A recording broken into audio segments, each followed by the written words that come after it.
Let me know when you go.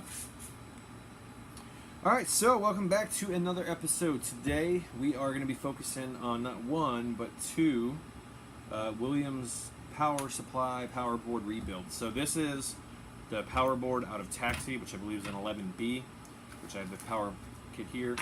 We had it running pretty well for about a month, and then all of a sudden now when you turn it on, only part of the display comes on. The game goes into attract mode, but like there's not enough voltage going through the game. It's really weird to explain, but what I want to do is I never replaced these. I should have before I put it back on location in Flipping Great Pinball. Is I'm going to go ahead and put these new capacitors here on the power board to see if that works.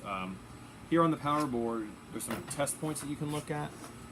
So they're kind of small, but they're labeled. So here's like a negative 12 volt. Here's the ground. So basically, when you take your multimeter, you can clip the black lead here, and then you can clip the red ones here to kind of test these points. And pretty much everything was checking out okay, except for my negative 12 was not there. It was like negative 14. It was kind of a weird thing. So I'm thinking it's you know, a couple of these caps need to go. These are all original. They're kind of puffy looking. So with this kit, I'm going to go ahead and desolder all of these caps and basically put in newer, higher value caps on them. So hopefully it'll last a little bit longer. So we're going to do this, and then also over here on Space Shuttle, I figured since I have both boards here, I might as well do both of them. Similar caps. This is for that one. We're going to go ahead and pull that power board out and do that as well. So I'm going to go ahead and knock this one out first. So here's a before. You can kind of see all the old caps. It's kind of dirty. We're going to go ahead and clean it up. I'm going to clean it back up, reflow everything, just to make sure that we're getting solid connection everywhere. And then once this one's done, I'll show you the after, and then we're going to go ahead and pull that board out, and we're going to go ahead and do that one as well. So one last quick little look at the before, and then we'll show it to you once it's all cleaned up and has the new caps in it. Alright, so the caps are in there. It took a little bit longer than I thought it would, mostly because this solder is super old and just kind of crunchy. So all of the caps are in. One thing is kind of weirding me out a little bit. C8 had a 63 volt 100 microfarad cap in it. The replacement was 47 UF, or 47 volt 100 UF. So it's a little bit less voltage, which I don't know, that doesn't seem right to me, but I checked online, that's what it says it's supposed to be. So now what I'm going to do is I'm going to go through here and just clean this board off, and basically you can see where the new solder is, where it's all shiny.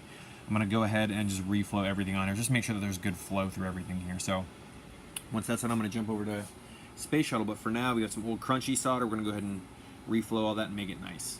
Hopefully it helps a little bit. Alright, so Taxi board is fully done. Bottom has been reflowed. We will know tomorrow when we bring this up to Flipping Great and plug it in if it was a success. Hopefully it was. Hopefully we plug it in and everything's good, but if not, we'll look at the auxiliary board and the breakout board. We'll pick this up tomorrow once we plug it in. Alright, it is the next day. We are here at Flipping Great. I'm going to go ahead and try to put the newly hopefully fixed power board back into Taxi here. I'm going to go ahead and plug it in. Before I plug the MPU and driver and everything into it, I'm going to just power it up, check our numbers. So I'm going to go ahead and do that first, show you what that's going to look like, and then once we're done, if everything checks out voltage-wise, we don't have any fires, nothing explodes, we'll go ahead and plug it back in, and hopefully we'll be playing Taxi today. So the good news is power board is in and working properly. Bad news is it did not fix the problem. So what I'm going to do now is kind of pull this board here, which is like the auxiliary power board or whatever it is, pull that, reflow everything, see if anything looks bad on it, probably check those big diodes there. And then I'm also going to pull this one here, which is like the remote power board with 50 billion connections on it. I'm also going to reflow all of that because I read it could be bad pins. Pins could have cold solder making bad connections. So I'm going to just go ahead and reflow all those, look for bad components, and I will follow up and let you know if we find anything. Alright, so we're back. No real luck. Kind of just want to document this so you guys can kind of see what's going on. Power supply's been fully redone. I still have all my GI. The game boots into, let me move this out of the way. The game boots into attract mode. You know, it's slow responding, so MPU's getting at least a little bit of power, things like that. But what's weird about it is, you know, it's booting and we only get a few displays here. Now, what's weird is over time, that display starts to come back. And that's a brand new pin score LED display, so I know it works perfectly fine, but when you first boot the game on, you only get 2 rows out of the whole thing. And then now, slowly over time, you're going to see that these finally come back. So right now, we have 2 fully ones and then 2 that are kind of weak or whatever. And then the game, if we try to start a game, it'll start a game. But I don't know if you guys can hear it. It's trying to kick out a ball, but there's not enough power. Now what's weird about it is, when I had this game at my shop, it never did this. It only started doing this once I moved it up to the arcade. And once it was up here, it took about a week or two to start doing it. So I'm tending to think that there's something in the power line that is bad. It's not the power supply itself. I just rebuilt that. What's weird though about the power supply is, even though I fully rebuilt it, it's doing the same thing it was before I rebuilt it. And the negative 12 is actually showing negative 14 volts. So if you have any ideas what I need to look at next, I've pulled off the auxiliary driver board. Nothing looked bad on it. No cold solders on it. I pulled off the little secondary breakout board that's on the bottom. That's also really not showing any cold solders or any, like, you know, obviously broken parts. But if I need to go through and check all those resistors and things like that, you know, let me know what you guys think, because I'm really kind of at a loss right now with it. It was working perfectly.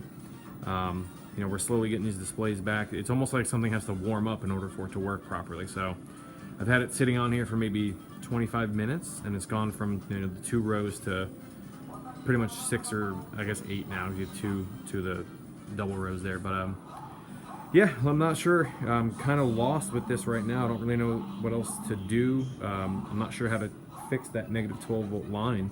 I'm gonna keep plugging away at it. I'm gonna pull the other boards out again and try to check the diodes and everything on the boards to make sure they all check out. But kind of frustrating. I had it and it was playing perfect, and then now it doesn't want to work. So any ideas, please let me know.